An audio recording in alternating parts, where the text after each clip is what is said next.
시편 14편입니다. 시편 14편 1절에 6절이고요. 오늘 어리석은 자의 말.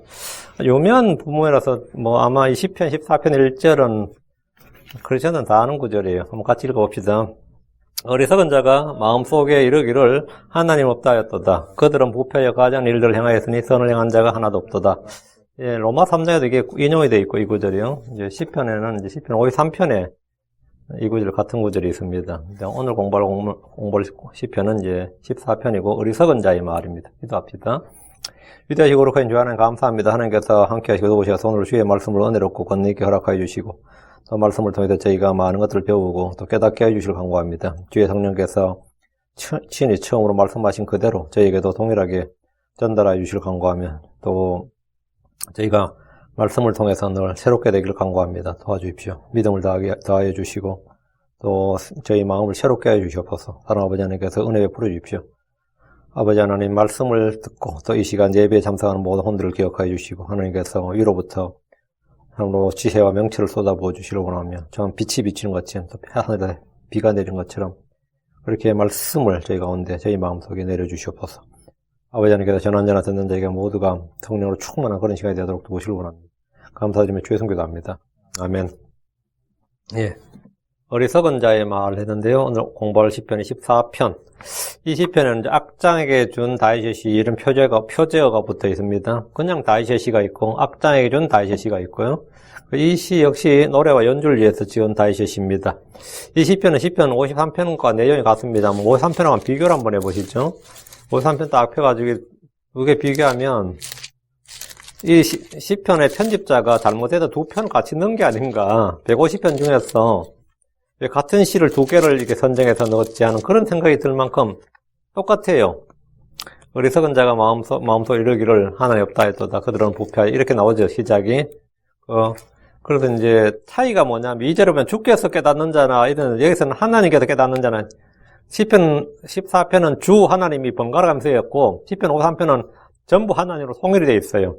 그 주라는 단어가 없고 다 하나님으로 통일이 되어 있다고. 그 외에는 같죠. 그리고 이제 글자가 몇 개 다르고요. 시편 53편 1절에 보면 어리석은 자가 마음속에 이르기를 하나님 없다 하였도다. 그들은 부패하여 가증한 불법을 행하였으니 선을 행한 자가 하나도 없도다. 이렇게 같은 말씀이 이제 나온단 말이죠.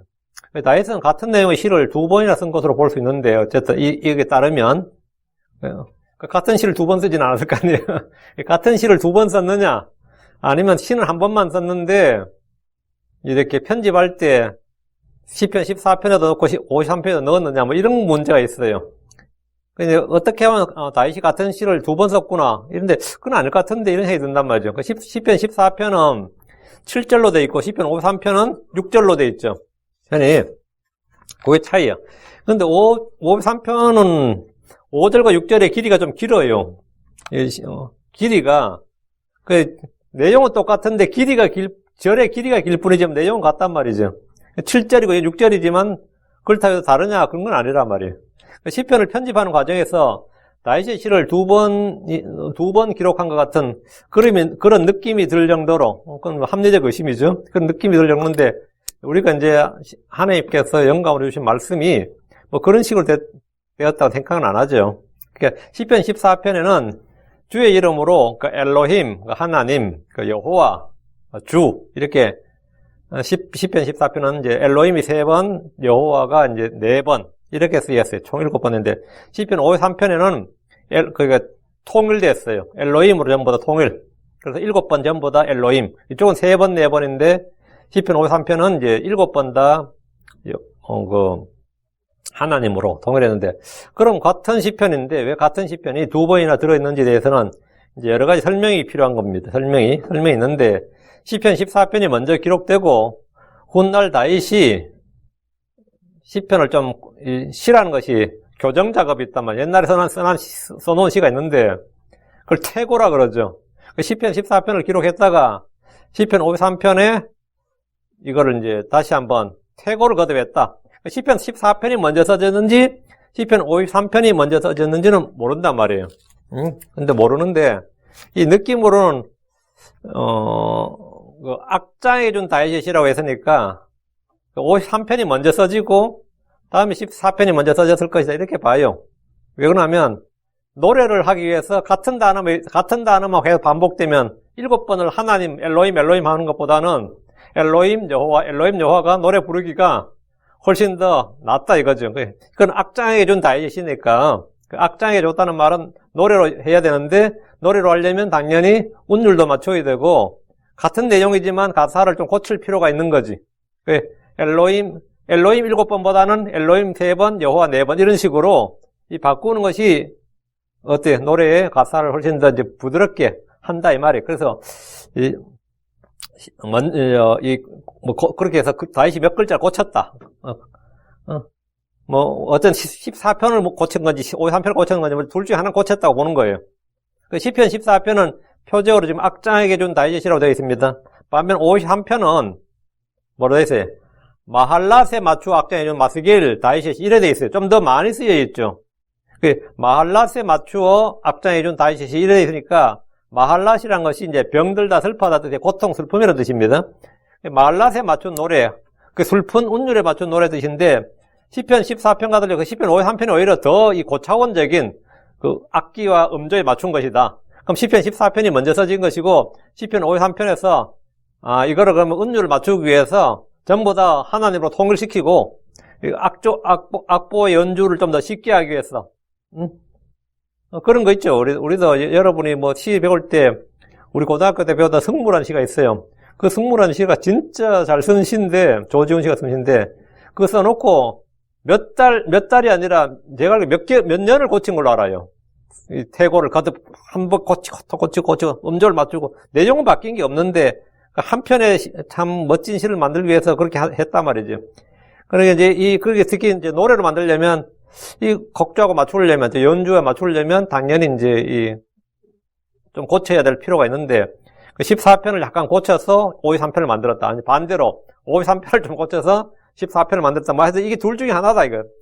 그래서 시편 53편에는 이제 통일을 이제 전부 다 하나님 엘로힘으로 통일시켜버렸고 시편 14편은 이제 번갈아가며 썼다. 이제 이 차이가 있단 말이죠. 그래서 같은 내용을 2번이나 3번 반복하는 경우는 성경에서 특이한 일은 아닙니다. 같은 내용을 2번, 3번 기록하는 건 특이한 일은 아니에요. 같은 말씀의 반복은 뭐냐? 그건 뭐 주의 말씀을 성도들에게 강조하도록 기억하도록 하기 위한 것입니다. 시편 14편, 53편의 차이는 이 정도로 하고요. 자, 그럼 본문을 봅니다. 시편 14편 1절. 어리석은 자는 자기 마음속으로 이르기를 하나님 없다 하였도다. 그들은 부패하고 그들은 가증한 일을 행하였으니 선을 행한 자가 하나도 없도다. 예. 어리석은 자는 그의 마음속으로 말하기를 하나님 없다 하였도다. 그의 마음속으로 말하기를 하나님 없다 하였도다. 그 어리석은 자는 할 때 이 어리석은 자는 뭐 배움이 짧다든가 무식하다, 뭐 정교육을 받지 못한다, 머리가 나쁘다, 뭐 IQ가 어쩌고 저쩌고 그런 문제는 아닙니다. 성경이 말하는 어리석은 자는 세상에서 말하는 어리석은 사람과는 그 개념이 정의가 다릅니다. 예, 성경에서 어리석은 자, 단순한 자 할 때 어리석은 자는 뭐 무식하고 학문 없는 사람 이런 개념 또는 학교를 제대로 못 다닌 사람, 뭐 교양이 없는 사람 뭐 이런 식의 이야기는 아니에요. 어떤 사람이 어리석은 사람이냐? 성경에서 말하는 어리석은 사람 첫째, 마음에 하나님이 없는 사람. 마음에 하나님이 없으면 나니 생각에도 하나님이 없는 거죠. 그런 사람은 뭐냐면 이제 말로도 하나님 없다고 하는 사람. 무신론자. 성경에서는 모든 무신론자는 전부 뭐다? 어리석은 자예요. 모든 불신자들은 전부 다 어리석은 자라고. 둘째는 불법을 행하는 모든 자들 어리석은 자입니다. 시편 5편 5절에 어리석은 자들은 주의 눈앞에 서지 못하리니 주께서는 불법을 행하는 모든 자들을 미워하시며 그 어리석은 자들은 주의 눈앞에 서지 못하며 주께서는 불법을 행하는 모든 자들을 미워하신다. 불법을 행하는 자들은 뭐냐? 어리석은 자다 이거예요. 셋째는 짐승 같은 자는 어리석은 자입니다. 짐승 같은 자, 시편 49편 10절에 지혜로운 자들이 죽고 어리석은 자와 짐승 같은 자도 그와 같이 멸망하여 자기 재물을 그들에게 남긴 것을 그가 보는도다. 시편 92편 6절에 짐승 같은 자는 알지 못하며 어리석은 자도 이것을 깨닫지 못하나이다. 짐승 같은 자, 어리석은 자는 동격이에요. 짐승 같은 자는 알지 못하며 어리석은 자도 깨닫지 못한다. 짐승 같은 자, 어리석은 자. 성경은 짐승 같은 자, 어리석은 자를 늘 동격으로 말합니다. 넷째, 어리석은 자는 지혜와 훈계를 멸시하는 자입니다. 잠언 1장 7절에 주를 두려워하는 것이 지식의 시작이거늘 어리석은 자들은 지혜와 훈계를 멸시하느니라. 지혜와 훈계를 멸시하느니라. 지혜와 훈계를 멸시한다? 이건 그 사람 어리석은 자다예요. 다섯째, 어리석은 자는 헐뜯는 말을 내는 자입니다. 잠언 10장 18절 거짓말한 입술로 미움을 감추는 자와 헐뜯는 말을 내는 자는 어리석은 자니라. 여섯째, 어리석은 자들은 죄를 조롱한 자입니다. 잠언 14장 9절에 어리석은 자들은 죄를 조롱하나 호의는 의로운 자들 가운데 있느니라 했습니다. 죄를 조롱한다. 그 죄가 아무것도 아니라고 막 죄를 조롱한 사람 있죠. 죄 짓는 것에 대해서 그게 전부 어리석은 자들입니다. 일곱째, 주의 말씀을 듣고도 행하지 않는 자는 어리석은 자입니다. 마태복음 7장 16절에 나의 이 말들을 듣고도 그것을 행하지 아니하는 모든 자는 자기 집을 모래 위에 지은 어리석은 사람 같으리라. 주의 말씀을 듣고도 행하지 않으면 그건 어리석은 사람이다. 여덟째는 이 속보다 겉을 중시하는 사람, 내용보다 형식을 중시하는 사람, 그 율법에 더 중대한 것을 무시하는 사람. 그 박하와 회양과 11조는 바치는데 율법에 더 중대한 믿음과 사랑과 공의, 긍휼 이런 걸 무시하는 사람. 그 성전의 제단에 금을 바치면 금은 귀중하게 여기고 성전보다 금을 더 중요한 사람. 다 해서 껍데기를 껍질 속보다 중시하는 사람. 내용보다 형식을 더 중시하는 사람. 다 어리석은 사람입니다. 누가복음 11장 40절에 너희 어리석은 자들아 겉의 것을 만드신 분께서 속의 것도 만들지 아니하셨느냐? 겉의 것을 만드신 분께서 속의 것을 만들지 않으셨느냐? 근데 겉보단 속이 더 중요하다 이거죠. 마태복음 23장 17절 너희 어리석고 눈먼 자들아 어느 것이 더 크냐? 금이냐? 금을 거룩히 구별하는 성전이냐? 그 금이 더 중요하냐? 금을 거룩히 구별하는 성전이 더 중요하냐? 제단이 재물이 더 중요하냐? 제단이 더 중요하냐? 뭐 이런 거예요. 마태복음 23장 19절 너희 어리석고 눈먼 자들아 어느 것이 더 크냐? 예물이냐? 예물을 거룩히 구별하는 제단이냐? 예물이 더 중요하냐? 제단이 더 중요하냐? 제단이 더 중요하죠, 당연히. 근데 이 가치관이 뒤바뀌면 예물이 더 중요하다 생각하고 금이 더 중요하다 생각하고 응? 하여튼 그래요. 그 육신이 영혼보다 더 중요하고 11절 드린 것이 뭐 긍휼보다 더 중요하고 뭐 이런 식이 되는 거죠. 그러니까 전부 다 그렇게 이 가치관이 전도된 사람, 본말이 전도됐다 그래. 본말이 전도됐다. 그런 걸 성경 어리석은 자 이렇게 말합니다. 아홉째는 이제 등불을 준비하면서 기름을 준비하지 않는 사람. 어리석은 자입니다. 신랑을 기다리던 신부가 아닙니다. 신랑을 기다리는 건 처녀들이지 신부가 아니에요. 신랑을 기다리던 처녀들, 신부는 함께 오는 거고요. 신랑을 기다리는 처녀들 중에는 등불을 준비하면서 기름을 준비하지 않았습니다. 그런데 그 사람들 성경이 뭐냐면 말씀 25장 3절에 어리석은 자들은 자기 등불을 가져가되 기름을 함께 가져가지 아니하였고, 10번째, 자기 몸을 위해 재물을 모으면서 자기 혼을 위해 아무것도 준비하지 않는 사람은 어리석은 자입니다. 그냥 보험도 들고 맞죠? 또 자기 자녀들 위해서 아니면 부인을 위해서 아니면 뭐 가족을 위해서 뭐 한 사람 참 우리는 지혜로운 사람 그래요.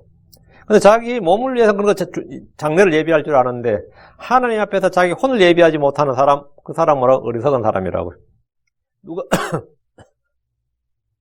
누가복음 12장 20절에 그러나 하나님께서 그에게 이르시되 너 어리석은 자여 이 밤에 내게서 내게 혼을 요구하리니 그러면 내가 예비한 것들이 누구의 것이 되겠느냐 하셨으니 누구의 것이 되겠느냐? 뭐 남은 사람들 것이 되겠죠. 하나님 앞에서 자기 혼을 예비하지 않는 사람은 다 이와 같이 어리석은 자다. 성경이 이렇게 말합니다. 10번째는 자기 몸, 11번째는 하나님의 말씀을 믿지 않는 자, 마음에 더디 믿는 자들은 다 어리석은 자입니다. 성경 기록을 믿지 않는 자, 더디 믿는 자. 누가복음 24장 25절에 이에 그분께서 그들을 이르시되 오 어리석고 대언 자들이 말한 모든 것을 마음에 더디 믿는 자들이여, 어리석은 자들이다 말이에요. 오 어리석고 더디 믿는 자들이여 했거든요. 그리고 믿지 않는 자, 더디 믿는 자를 어리석은 자들이라 한다는 거죠. 12번째는 십자가의 복음. 십자가에 못 박히신 그리스도를 믿지 않는 자들은 어리석은 자입니다. 고린도전서 1장 18절에 십자가를 선포함이 멸망하는 자들은 어리석은 것이로되 구원받은 우리에게는 하나님의 권능이니라. 십자가를 선포함이 멸망하는 자들에게는 어리석은 것이로되 십자가를 믿지 않는 사람은 어리석은 것이다. 또 고린도전서 1장 3절 우리는 십자가에 못 박히신 그리스도를 선포하노니 그분은 유대인들에게는 걸려 넘어지게 하는 것이고 그리스도인들에게는 어리석은 것이로되 십자가에 못 박히신 그리스도는 믿는 자에게는 구원이고 권능인데 믿지 않는 자들에게는 어리석은 것이다. 그래서 그걸 믿지 않는 사람은 어리석은 자다. 13번째 하나님의 영의 것을 받아들이지 않는 사람은 어리석은 사람입니다. 고린도전서 2장 14절 그러나 본성에 속한 사람은 하나님의 영의 것들을 받아들이지 아니하니 그것들이 그에게는 어리석은 것이니라. 또 그가 그것들을 알 수도 없나니 이는 그것들이 영적으로 분별되기 때문이니라. 어리석은 것이다. 영의 것들을 받아들이지 않는다. 왜? 어리석은 것이다. 하나님의 영의 것들을 받아들이지 않는 사람은 다 어리석은 사람입니다.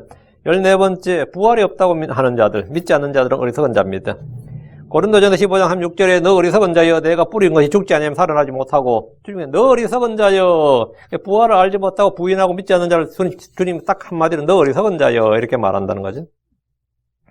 다음 15번째 자기 자신을 자랑하는 자는 어리석은 자입니다.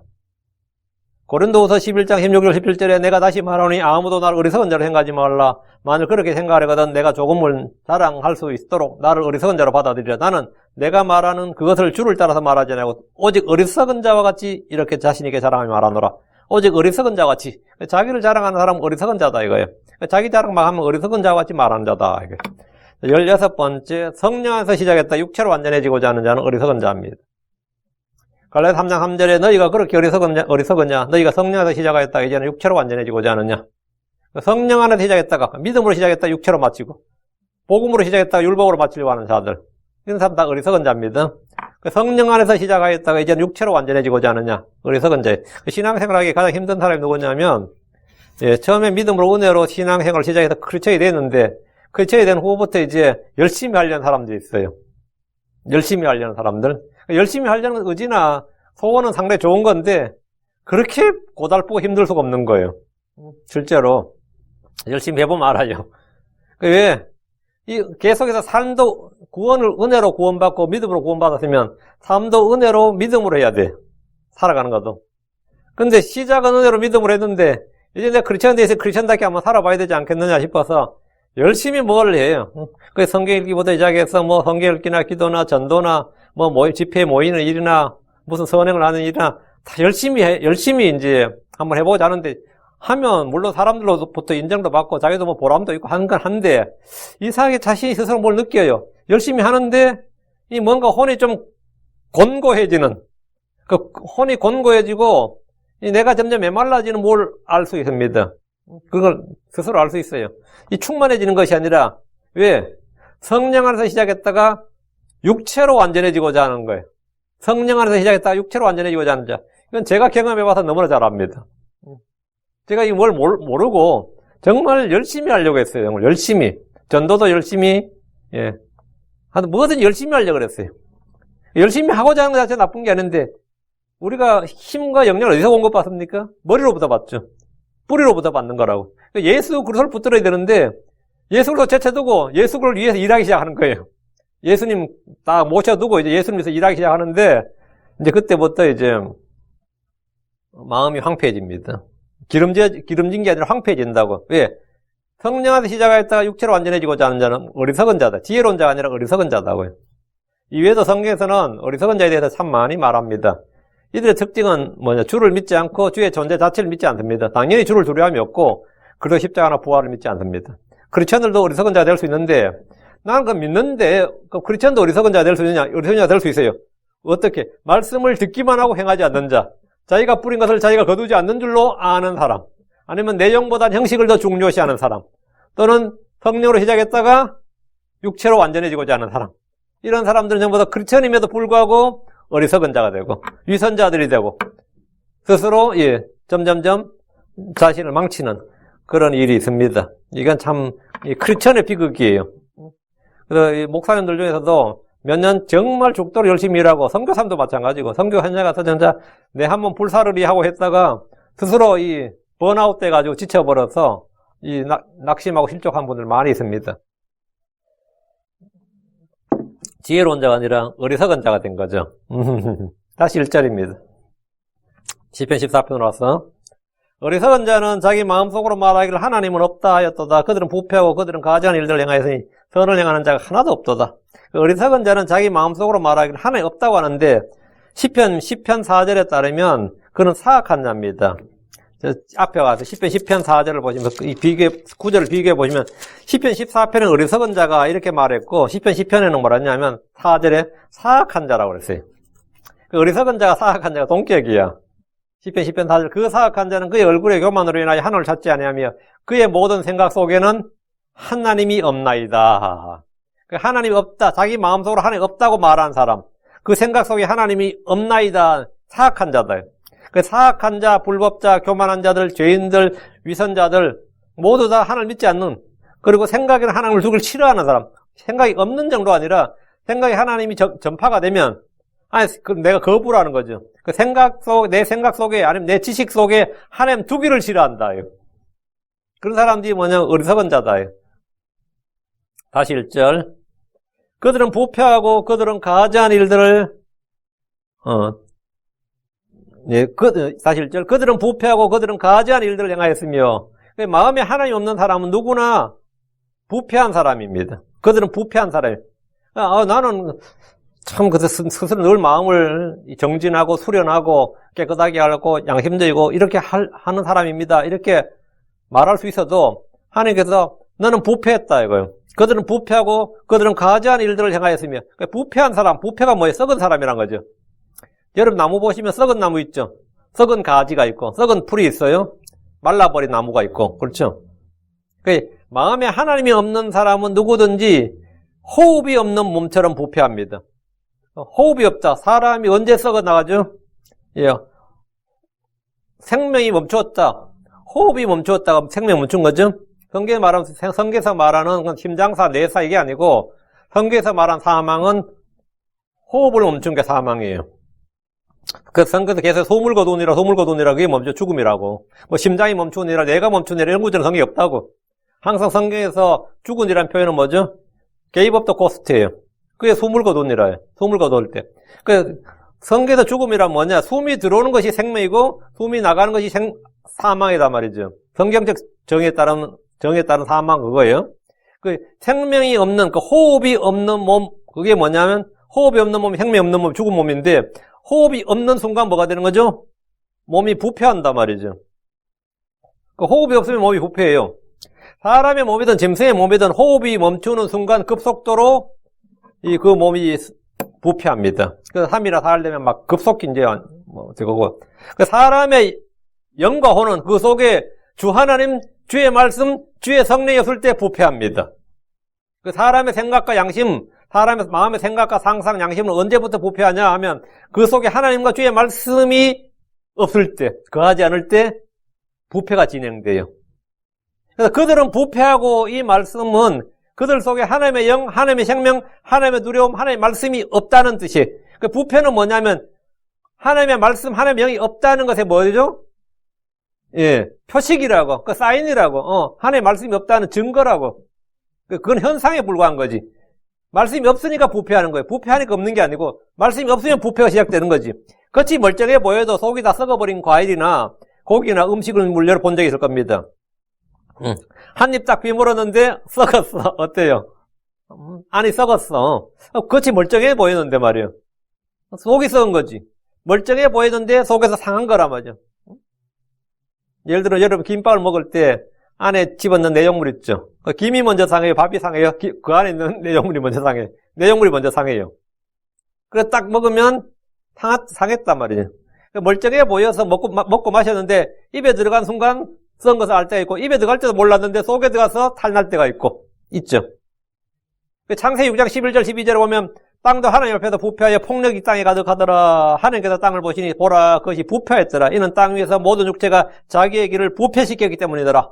하나님의 땅을 보셨는데 땅이 부패했다 이거예요. 왜 땅이 부패했냐 보니까 땅 위에 사는 사람들이 자기 길을 부패시켰다는 거예요. 사람들은 왜 자기 땅 위에서 모든 육체가 자기의 길을 부패시켰기 때문이라. 사람이 자기 길을 부패시키면 땅도 부패하는 거죠. 썩은 음식이나 부패물을 어떻게 처리합니까? 쓰레기로 모아서 묻어버리거나 태워버립니다. 주께서는 땅의 부패를 보시고 물로 모두 쓸어버리셨습니다. 썩었으니까 다 없애버린 거죠. 출애굽한 이스라엘은 모세가 산에 올라간 사이에 금송아지를 만들었습니다. 주께서 모세에게 출애굽기 32장 7절에 가라 너는 내려가라 내가 이집트 땅에서 데리고 나온 내 백성이 스스로 부패하였느니라. 스스로 부패하였느니라. 그 말이 뭐예요? 그들이 주님을 떠났다고. 모세가 산에 올라간 사이에 그들의 생각이 주님을 떠나고 금송아지를 대체했다고. 그러니까 뭐가 된 거죠? 부패가 시작된 거예요. 스스로 부패하느니라.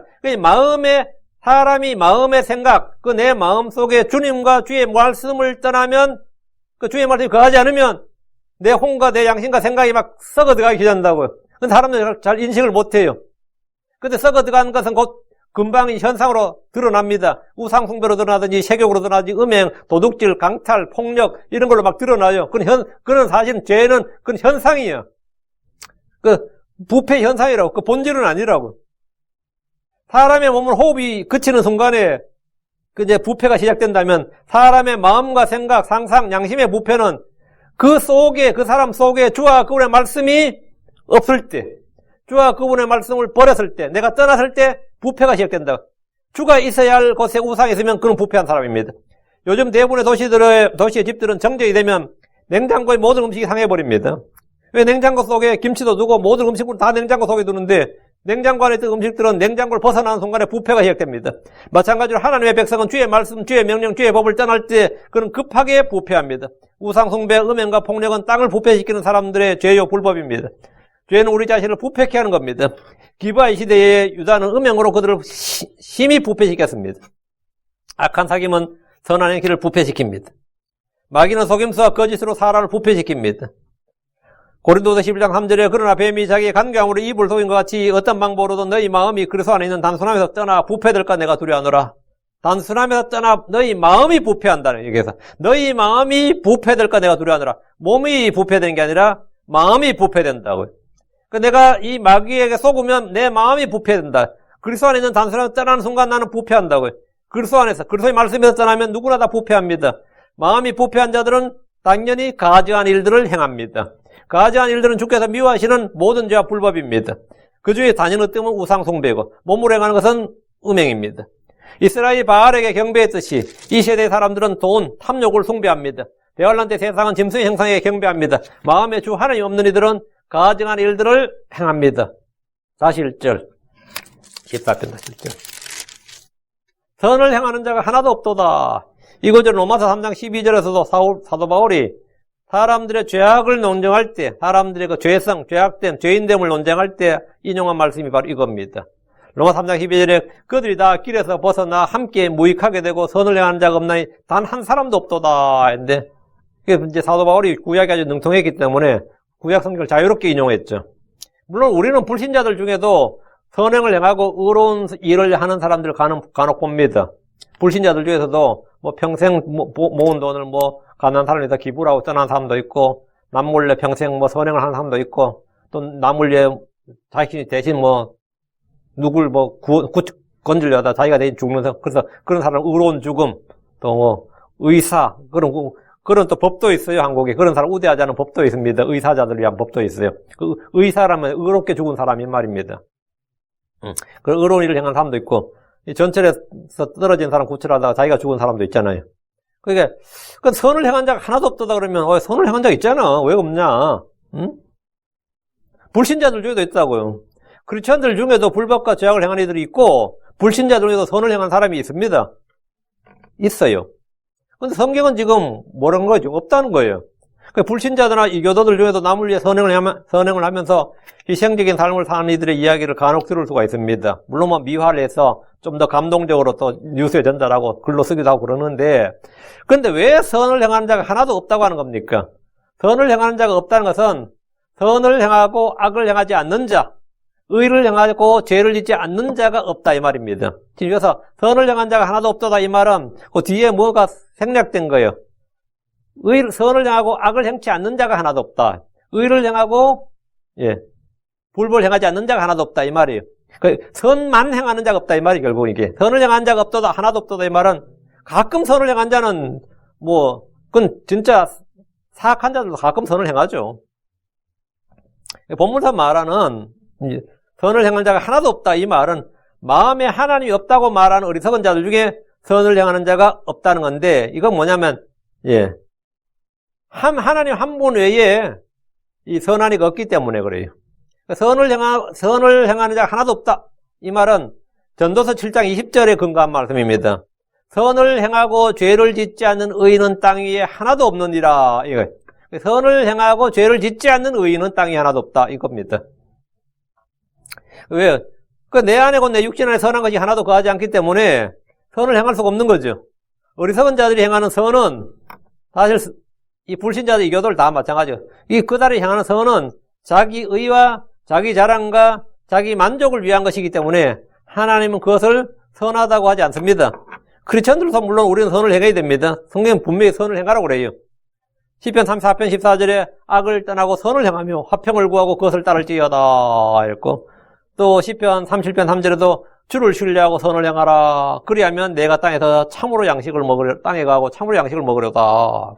시편 37편 21절에도 악에서 떠나고 선을 행하라. 또 영원토록 거하리라.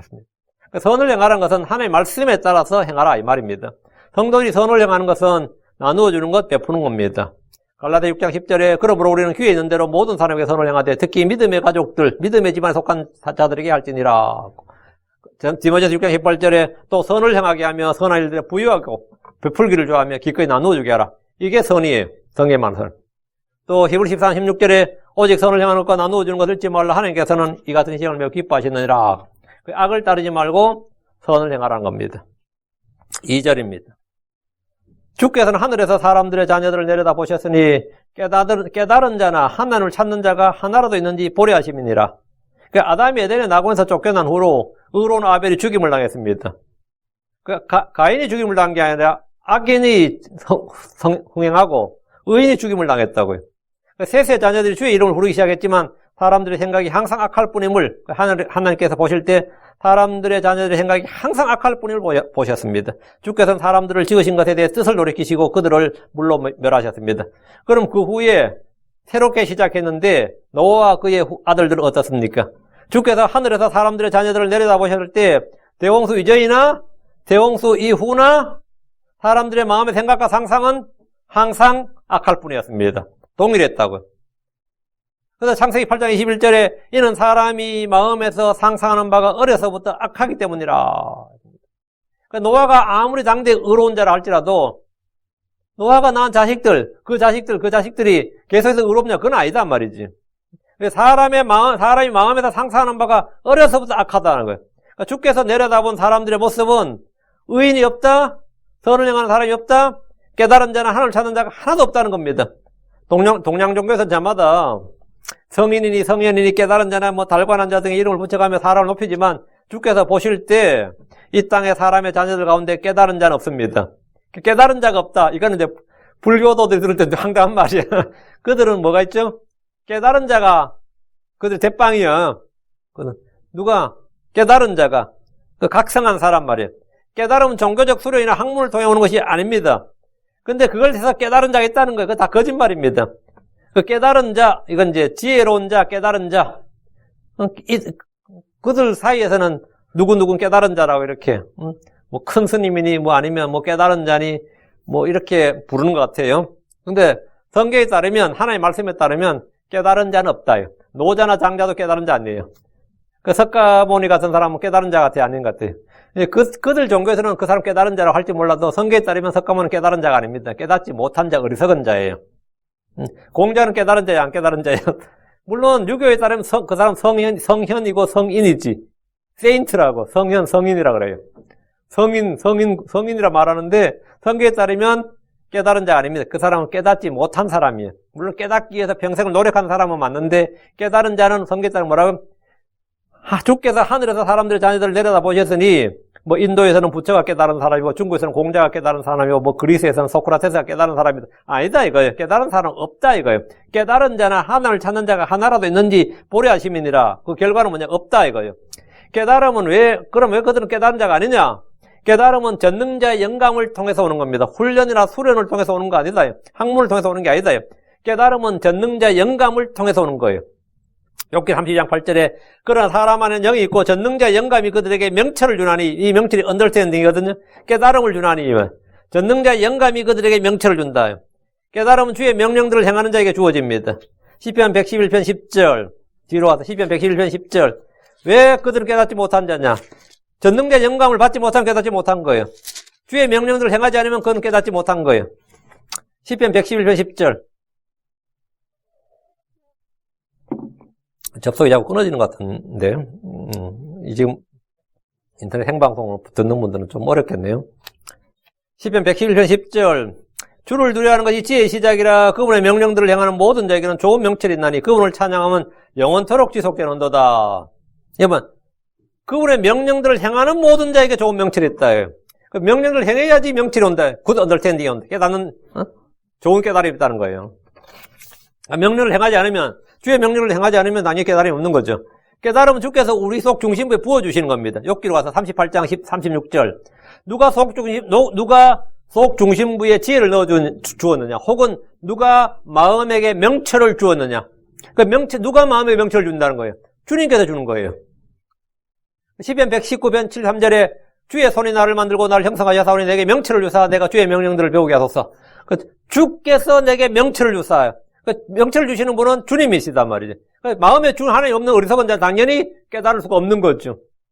없는 거죠. 어떤 무신론자도 어떤 불신자도 깨달음이 없는 거예요.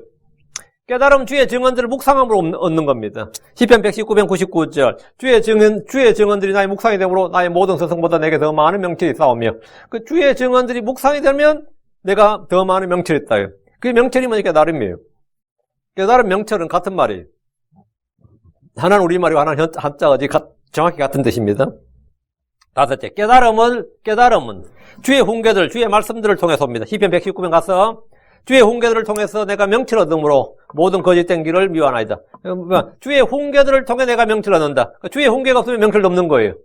119편 130절 주의 말씀이 들어오면 빛을 주며 이 빛이 단순한 자에게 명철을 주나이다. 이 빛이 명철을 준다고요. 이 빛이. 주의 말씀이 빛이고 내 길에 내 발에 등이고 빛이란 말이에요. 이 빛이 단순한 자에게 명철을 주나이다. 명철을 주는 게 뭐라고? 주의 말씀이라고. 주의 말씀을 묵상함으로 주의 증언들이 묵상이 될 때 주께서 그것을 누워주고 이 영감 있는 주의 말씀, 그 전능의 영감이 내게 들어올 때 그게 뭐냐? 명철을 준다. 이래서 명철을 얻는 거예요. 깨달아 얻는다고. 그렇지 않은 사람은 당연히 깨달은 자가 아니에요. 크리스천들은 깨달은 자고. 여섯째, 깨달음을 얻으려면 주를 두려워하고 악을 떠나야 됩니다. 욥기 28장 28절에 또 사람에게 이르시기를 보라 주를 두려워하는 것이 곧 지혜요 악에서 떠난 것이 명철이니라 하셨느니라 아니라 주를 두려워하는 것이 지혜고 악에서 떠나는 것이 명철이다. 악에서 떠나지 않은 사람은 당연히 명철이 없는 것. 주를 두려워하지 않으면 지혜도 없고 주를 두려워하는 것이 지식의 시작이고 지혜의 시작이니까 시작도 못한 사람들이 있지. 주를 두려워하면 당연히 그 사람 명철이 없는 사람입니다. 깨달음은 주의 입에서 나오는 겁니다. 다음 2장 6절에 이는 주께서 지혜를 주시며 그분의 입에서 지식과 명철이 나오기 때문이라. 주의 입에서 지식과 명철이 나온다 이거예요. 주의 입에서 나오는 게 주의 호흡, 주의 숨, 그죠? 그리고 다음 주의 말씀이란 말이지. 주의 영이란 말이지. 거기서 지식과 명철이 나온다. 깨달음은 주를 찾을 때 오는 겁니다. 다음 28장 5절에 악한 자들은 판단의 공을 깨닫지 못하나 주를 찾는 자들은 모든 것을 깨닫느니라. 주를 찾는 자들은 모든 걸 깨닫는다. 주를 찾는 자들. 악한 자들은 깨닫지 못한다 그랬대.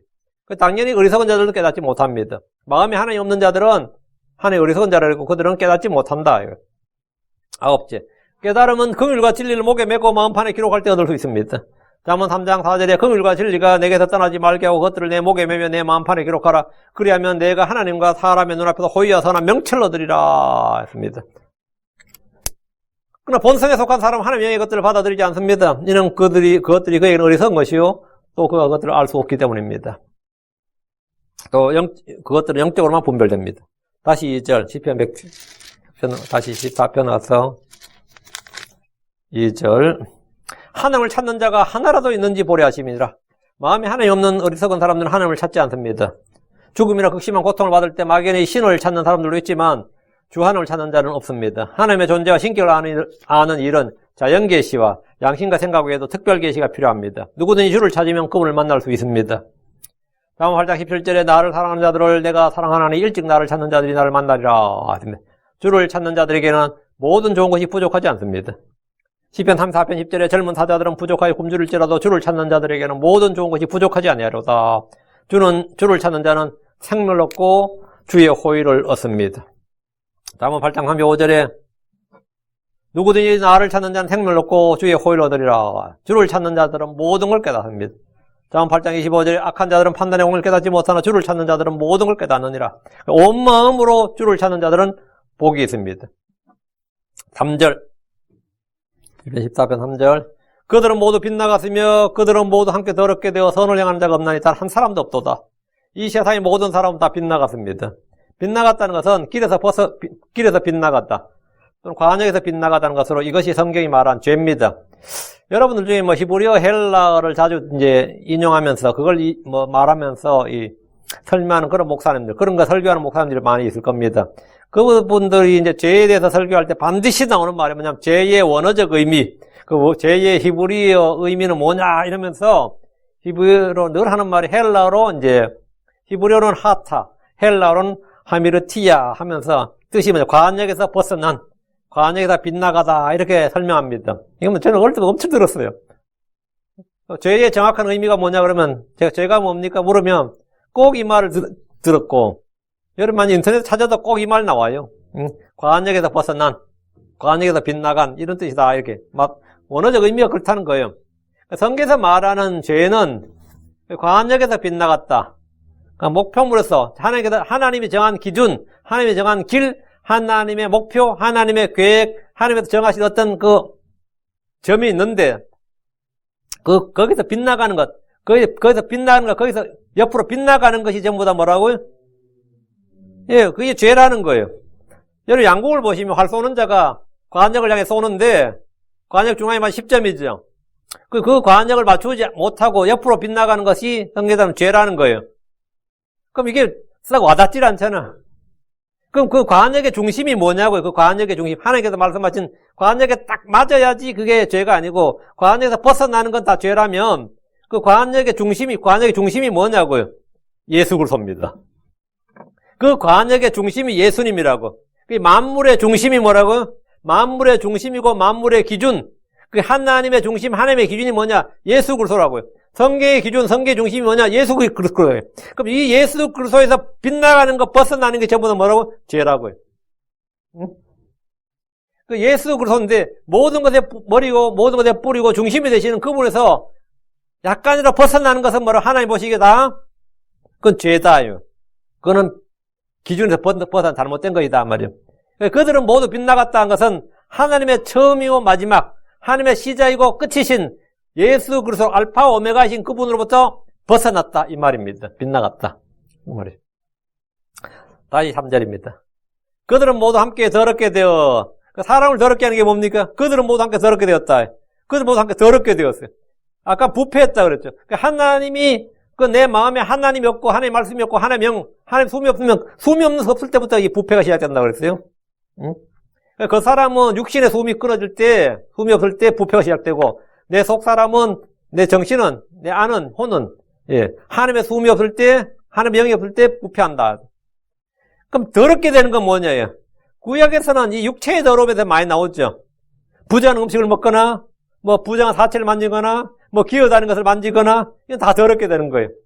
몸에서 나오는 유출로도 더럽게 됩니다. 음행으로 사람이 더럽게 되고, 우상으로도 사람이 더럽게 됩니다. 지금 여러분을 더럽히는 게 뭡니까? 사람을 더럽게 하는 것은 밖에 있는 것들이 아니라 내 안에 있는 것들입니다. 그들은 모두 함께 더럽게 되었다. 뭘로 더럽게 되었다는 거예요? 마가복음 7장 20절에서 23절. 또 그분께서 이르시되 사람에서 나오는 것 그것이 사람을 더럽게 하느니라. 그들이 더럽게 되었다는 건 뭘로 더럽게? 이 세상으로 더럽게 되었다. 아닙니다. 그것이 사람을 더럽게 한다. 그것이 뭔데? 사람에게서 나오는 것 그것이 사람을 더럽게 한다. 속에서 그 사람들의 마음에서 악한 생각, 가능, 음행, 살인, 도둑질, 탐욕, 사악함, 속임, 세욕, 악한 눈, 신성모독, 교만, 어리석음이 나오는데 이 모든 악한 것이 속에서 나와 사람을 더럽게 하느니라. 이 속에서 나오는 것으로 더럽히게 되는 거예요. 사람을 더럽히는 것은 사람 속에 내 안에 있다는 것을 기억하십시오. 그럼 나를 이런 더러움에서 씻어주는 것, 깨끗하게 해주고 정결하게 해주는 것, 한마디로 순결하게 해주는 게 뭡니까? 예수 그리스도의 피입니다. 주의 말씀의 물, 그리고 성령의 새롭게 하심. 이게 바로 나를 씻어주는 것들입니다. 이것이 없이는 그 무엇으로도 나는 더러움에서 씻음받지 못합니다. 주의 피, 말씀의 물, 중생의 새롭게 하심, 성령의 새롭게 하심. 4절입니다. 4절. 불법을 행하는 모든 자들은 지식이 없느냐? 그들이 빵 먹듯이 내 백성을 먹이며 또 주를 부르지 아니하는도다. 불법을 행하는 모든 자들은 지식이 없느냐고 할 때 지식은 무슨 지식? 예, 주를 아는 지식, 하나님을 아는 지식, 거룩한 것을 아는 지식, 진리의 지식입니다. 우리는 이제 the knowledge of truth, 진리의 지식 이렇게 번역하는데 흠정역은 풀어서 진리를 아는 지식 이렇게 번역했어요. 전 진리의 지식이 좀 더 나았습니다. 하나님은 모든 사람이 구원을 받고 진리의 지식에 이르기를 원하십니다. 디모데서 2장 4절에 그분은 모든 사람이 구원을 받고 진리의 지식에 이르기를 원하시느니라. 불법을 행하는 모든 자들은 진리의 지식이 없습니다. 주를 아는 지식이 없습니다. 하나님과 그분의 아들 예수 그리스도를 아는 지식은 가장 뛰어난 지식입니다. 이게 가장 고상하고 가장 뛰어난 겁니다. 불법을 행하는 모든 자들은 지식이 없는 자들 지식은 뭐냐? 바로 성경에 말하는 the knowledge of God, the knowledge of truth, the knowledge of Jesus Christ 이거예요. 거룩한 것을 아는 지식인 거예요. 다시 4절. 그들이 빵 먹듯이 내 백성을 먹으며 또 주를 부르지 아니하는도다. 그들이 빵 먹듯이 내 백성을 먹으며, 내 백성을 먹는다. 이게 뭐예요? 식인종들인가? 불법을 행하는 자들이 빵 먹듯이 내 백성을 먹는다는 것은 이스라엘을 그들의 먹이로 삼는다는 겁니다. 이스라엘을 그들의 먹이로. 지금 러시아가 우크라이나를 자기들의 빵으로, 자기들의 먹이로 삼으려고 공격한 거죠. 일본은 한국을 자기들의 먹거리로 삼아서 공격한 것이고, 이는 약탈과 살인을 삼는 행위를 말하는데, 예. 가나안 정복전쟁 전에 갈렙과 여호수아는 가나안 백성을 일컬어 그들은 우리의 빵이라고 했습니다. 그들은 우리의 뭐라고요? 빵이다, 이거. 근데 바빌론 침공 때 유대인들이 그들의 빵이 되었습니다. 바빌론은 유대인들을 뭐라 그들의 빵으로 삼았어요. 대환란 때도 마찬가지입니다. 사람이 사람을 빵으로 먹을 수 있는가? 사람이 사람을 빵으로 먹을 수 있는가? 예, 이건 이제 은유적, 비유적 표현 말고, 이스라엘은 문자 그대로 사람을 잡아 먹었던 적이 있습니다. 예레미야가 4장 10절에 내 백성의 딸이 멸망할 때 인정 많은 여인들의 손이 자기 자식들을 삶으니 그들이 저들의 음식이 되었도다. 얼마나 극심한 그 가난 완전 포위가 돼가지고 먹을 게 하나도 없을 때 자식 삶아 먹었다 이 말입니다. 이건 율법은 신명기 28절에 나오고 열왕기하에도 6장 29절에 이 실제 사건이 있습니다. 여름 병자호래나 임진왜란 때 한국 그런 게 없었을 것 같아요? 있었습니다. 역사에 우리도 기록에 있어요. 아니면 어떻게 살았냐 이거요. 북한에도 탈북자들 증언 들어보면 자식 삶아 먹은 이야기들 많이 나옵니다. 현대도 있어요. 그래서 그들이 빵 먹듯이 내 백성을 먹으며 할 때 이것이 단순히 이제 그런 전쟁이나 약탈이나 뭐 이런 것 외에도 실제 사람이 사람을 먹는다 이거. 그건 극심한 기근. 그 대환란 때도 가능한 일이에요. 그 다음에 사람을 잡아먹는 어떤 존재는 전설이나 신화에는 주로 용이 사람을 잡아먹지. 용이 아니면 괴물이 사람을 잡아먹는 게 나오는데 성경은 용은 사람을 먹는다고 나와요. 예레미야 51장 34절에 바빌론 왕 느부갓네살이 나를 삼키고 나를 짓눌렀으며 나를 빈 것으로 만들고 용같이 나를 삼켰도다. 그가 나의 맛있는 것으로 자기 배를 채우고 나를 쫓아내었으니 여보 용같이 나를 삼켰도다. 용같이. 바빌론 왕이 이스라엘 침략한 건 죽이고 사륙한 건데 바빌론 사람들이 물론 식인종은 아니에요. 근데 용은 뭐라고? 식인종이야. 그게 바빌론 왕이 용같이 나를 삼켰도다. 이거 용같이란 말로 바빌론 왕이 용같이 나를 먹였다는데 이것은 신화의 내용이 아니라 성경의 기록입니다. 성경에 이런 내용이 나오냐는데 나옵니다. 용은 사람을 잡아먹습니다. 이스라엘은 먹거리가 되었습니다. 이사야 6장 13절에 그러나 그 땅 안에 여전히 10분의 1이 할 것이요 그것이 돌아와서 먹을 것이 되리라. 그 10분의 1이 돌아와서 그들이 뭐라고? 먹을 것이 되리라. 돌아와서 먹을 것이 되리라. 먹힌다 이 말입니다. 예. 먹거리가 되었다 이거예요. 먹거리가 되리라 했어요. 예. 다음 10편 27편 2절. 사악한 자들이 유대인들의 살을 먹으려고 합니다. 10편 27편 2절에 사악한 자들 곧 나의 원수들 나의 대적들이 내 살을 먹으려고 내게로 왔다가 걸려서 넘어졌도다. 여러분 나의 대적들이 내 살을 먹으러 왔다는 거예요. 네, 그놈들을 진짜 우리가 이제 비유적 표현으로 아니면 너무 이제 원수 갚을 때 내가 그놈들이 뼈를 발라먹는다 그런 말 하죠. 뼈를 발라먹고 살을 발라먹는 그 말 하는데 그래도 실제 뼈를 발라먹고 살을 먹지는 않잖아요. 실제 뭐 그럴 수 있을 수도 있겠지만 근데 실제 이때는 어떤 일이 발생하느냐 하면 내 살을 먹으려고 내게로 왔다가 내 살을 먹으려고 이 식인행위가 있는 거예요. 다른 신들을 따르는 이들이 매주 드리는 가톨릭의 미사는 피의 음료 헌물들입니다. 그들이 카니발이거든요. 그들이 성병이라 그러죠. 거룩한 병이 떡병자예요. 거룩한 빵이라고 하는 그게 뭐냐면 예수님이 실제 살이라는 거예요. 기도하면 그 실제 살이 되고 그들이 포도주는 예수님이 실제 피라는 거예요. 그게 미사의 핵심이에요. 근데 그 이야기가 10편 16편 4절에 나와요. 서둘러 다른 신을 따르는 자들은 고통이 더욱 많으로다. 나는 그들이 드리는 피의 음료물 드리지 아니하며 그들의 이름도 내 입술에 올리지 아니하로다. 그럼 나는 그들이 드리는 피의 음료 헌물. 심지어 피를 드리는 거예요. 근데 캐톨릭이 드리는 미사는 피의 음료 헌물이지. 자기들의 교리에 따르면 완전 황당한 거죠. 그걸 성경은 다른 신들을 따르는 이들 했어요. 그 다른 신을 따르는 이들. 진짜 그들은 다른 신들을 따르는 이들이야. 물론 그렇게 되면 자기는 발칵하겠지만 성경에 따르면 그래요. 대환란 때 성도들을 죽인 자들이 있습니다. 그들은 성도를 죽이는 것을 하나님을 섬기는 것이라고 합니다. 요한복음 16장 2절에 그들이 너희를 해당들에서 내쫓을 것이요 참으로 때가 이르면 너희를 죽이는 자마다 자기가 하나님을 섬긴다고 하리라. 그러니까 성도를 죽이면서 하나님을 섬긴다는 거예요. 이거 거룩한 죽임이다. 이거 거룩한 살인이다. 이거 종교전쟁 홀리워라고 그러죠. 지금 무슬림들도 이런 말하고 유대인들도 이런 말합니다. 근데 요 일이 언제냐? 계시록 6장 9절에 나와요. 그분께서 다섯째 봉인을 여신 뒤에 내가 제단 아래에서 하나님의 말씀과 자기들이 간직한 증언으로 인해 죽임을 당한 자들의 혼들을 보았는데, 그 죽임을 당한 자들의 혼들을 봤대. 그 죽인 자들은 누구냐? 죽인 자들은 전부 다 죽이는 자마다 자기가 하늘을 섬긴다고 하면서 죽였다 이거예요. 대환란 성도를 죽이는 이런 짐승과 거짓된 자들의 주력 사업입니다. 그 다시 4절에 또 주를 부르지 아니하는도다. 그 어리석은 자들 불러오지 자는 당연히 주를 믿지 않으니까 주를 부르지 않는 겁니다. 주를 부른 자는 뭐죠? 누구니 주의 이름을 부른 자는 당연히 구원을 받습니다. 이들은 당연히 주를 부르지 않습니다. 5절 그들이 거기서 큰 두려움 가운데 있었도다. 이는 하나님께서 의로운 자들의 세대 안에서 계시기 때문이라. 그들이 거기서 큰 두려움 가운데 있었던 것은 계시록에서 일어나는 재앙들 때문입니다. 불법자들은 어린 양의 진노, 그 어린 양의 진노와 각양다양한 재앙, 큰 그 두려움으로 인해서 그래서 그들은 막 두려움 가운데 있으면서 막 죽음을 구하죠. 그러나 죽음이 그들을 피한다는 말이에요. 그 정도의 큰 두려움 가운데 있습니다. 그래서 막 바위 보고 우리에게 떨어지라 그러고 막 우리를 덮치라 그러고 막 이러는 거예요. 그 계시록 6장 14절 17절 나오는데 하나님은 그날에 의인들 가운데 거하십니다. 이는 하나님께서 의로운 자들의 세대 안에 계시기 때문이라. 하나님께서 의로운 자들의 세대 안에 거하시기 때문에 악인들 어리석은 자들은 큰 두려움 가운데 있게 되는 겁니다.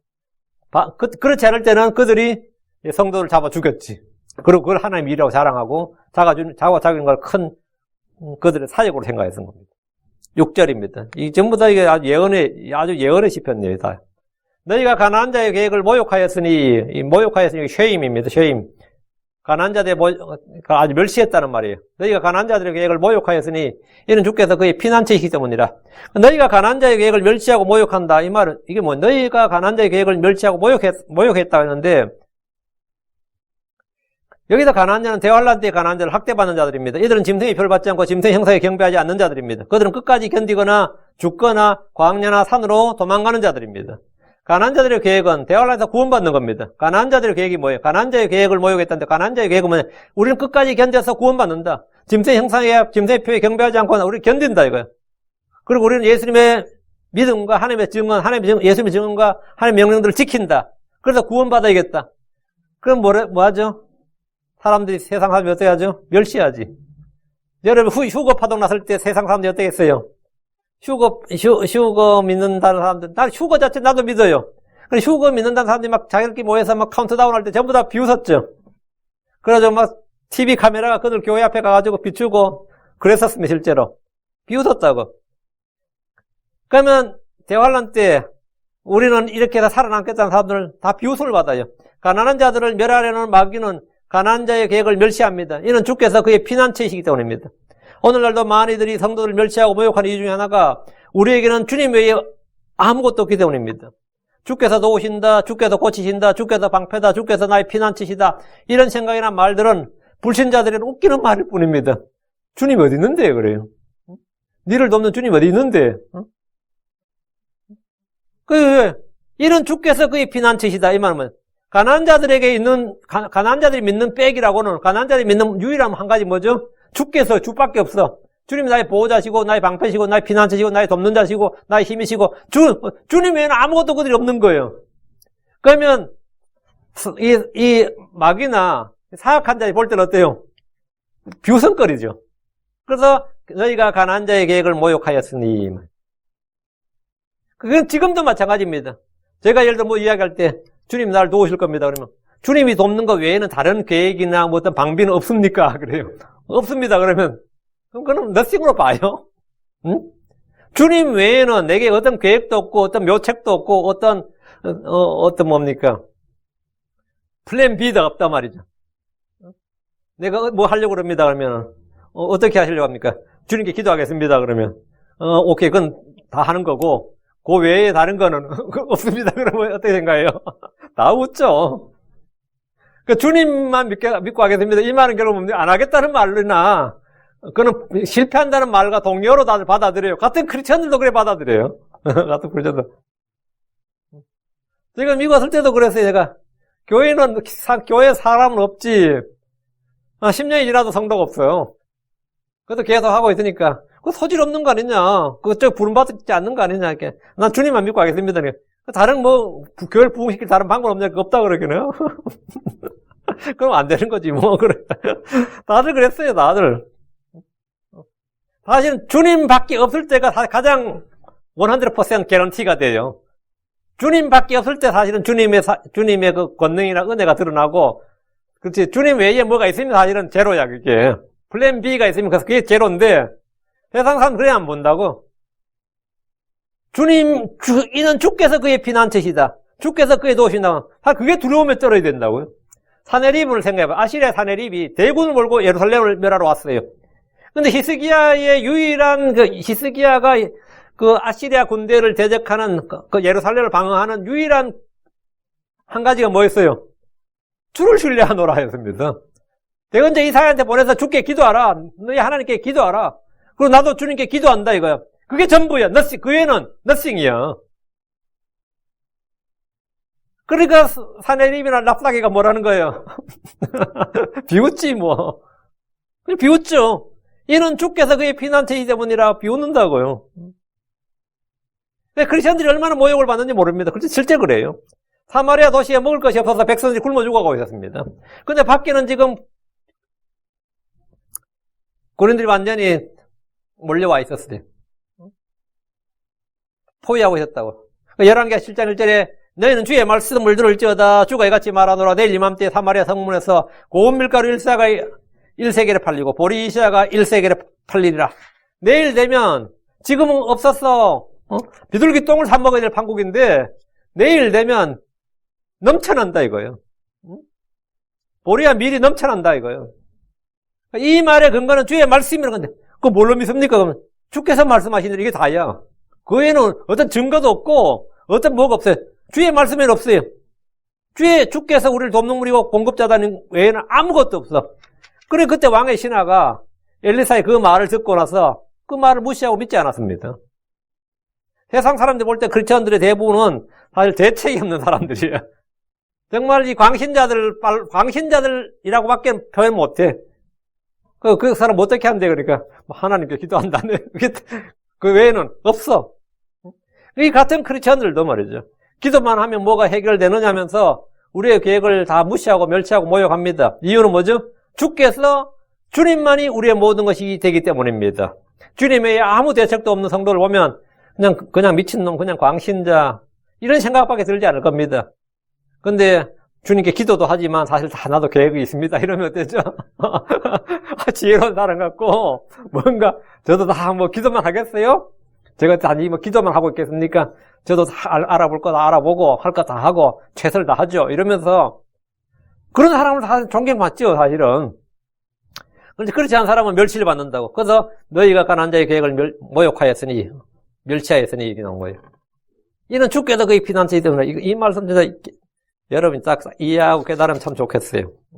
자, 저는 이 구절을 딱 보면서 참 이게 이 크리스천들의 오늘날 크리스천이나 뭐 과거나 미래나 다 마찬가지예요. 어느 시대에나 이 주를 믿는 사람들은 참 주님이 그의 모든 것인데 그 말이 사실 사람들이 그냥 모욕거리, 멸치거리밖에 안 되는구나 하는 게 예, 맞죠. 예. 나의 유일한 소망, 나의 유일한 신뢰, 나의 유일한 모든 것의 근거는 주님이십니다. 그러면 어때요? 예, 계속 맞는 말이에요. 최고야. 7절입니다. 오 이스라엘의 구원이 시온에서 나오길 바라노라. 주께서 그의 백성의 포로된 것들을 되돌리실 때 야곱이 기뻐하며 또 이스라엘이 즐거워하리라. 이스라엘의 구원이 시온에서 나오길 바란다는 것은 이 구원자 주 예수님께서 시온에서 나오기를 바란다 이 말입니다. 주의 재림을 말하는 거죠. 이 주의 재림에 관련된 말씀입니다. 그날에 주께서 그의 백성이 포로된 것을 되돌리시면 야곱이 기뻐합니다. 욥의 포로된 것을 되돌리시고 갑절의 복을 주신 것처럼 하나님은 이스라엘의 포로된 것을 되돌리시고 그들에게 복을 주십니다. 그날에 야곱이 기뻐하고 이스라엘이 즐거워합니다. 주의 구원을 그들의 눈으로 보기 때문입니다. 하늘의 왕국이 그 땅에 세워집니다. 그래서 바로 이것이 만약 7절 이야기. 또 이스라엘이 즐거워하리이다. 당연히 즐거워하죠. 주의 얼굴을 보고 주의 왕국이 세워지는 걸 보는데 그리고 그들이 왕국의 회복을 보고 왕국 회복된 것 그들이 그 회복된 왕국에 살게 되는데 당연히 기뻐하고 즐거워합니다. 주께서 그분의 백성이 포로된 걸 되돌리실 때만 이 포로된 것 이것은 대환란 때 마귀의 포로된 것 이 말이에요. 마귀의 포로된 걸 되돌리실 때 야곱이 기뻐하며 또 이스라엘 즐거워하리로다. 그래서 시편 14편도 이렇게 어떻게 이 말씀이 이제 예언의 시편이 그리고 무엇을 가르치고 무엇을 말하는지를 확실히 알려주는 말씀입니다. 이제 오늘 여기까지 하고 내일 계속해서 15편 하겠습니다. 15편은 굉장히 짧습니다. 기도합시다. 위대하시고 거룩하신 주 하나님 감사합니다. 하나님께서 은혜 주셔서 오늘 주의 말씀을 선포했습니다. 선포한 모든 말씀들 정말 듣는 혼들이 서로 기쁨으로 받고 즐거움으로 또 마음속에 받아들여서 이 말씀을 충만히 거하게 하시고 늘 또 깨닫는 영을 주셔서 또 지혜와 계시형을 주셔서 이 말씀들 참 저희가 흘려보내지 아니하고 또 불신하지 않고 무시하지 아니하고 이 말씀들을 참 어두운 곳에 빛을 대하듯이 주의해서 주의를 기울이고 또 주목하고 이 말씀들을 깊이 생각하고 또 마음에 간직할 수 있도록 인도하여 주시옵소서. 주님께서 우리를 위해서 행하신 일들이 크고 많습니다. 또 주께서 우리를 위해서 앞으로 행하실 일도 크고 많습니다. 아버지 하나님, 저희가 이 모든 일들을 깨달아 알 수 있도록 해주시길 간구합니다. 저희가 어리석은 자가 아니라 지혜로운 자가 되고 깨닫는 자가 되게 하여 주시옵소서.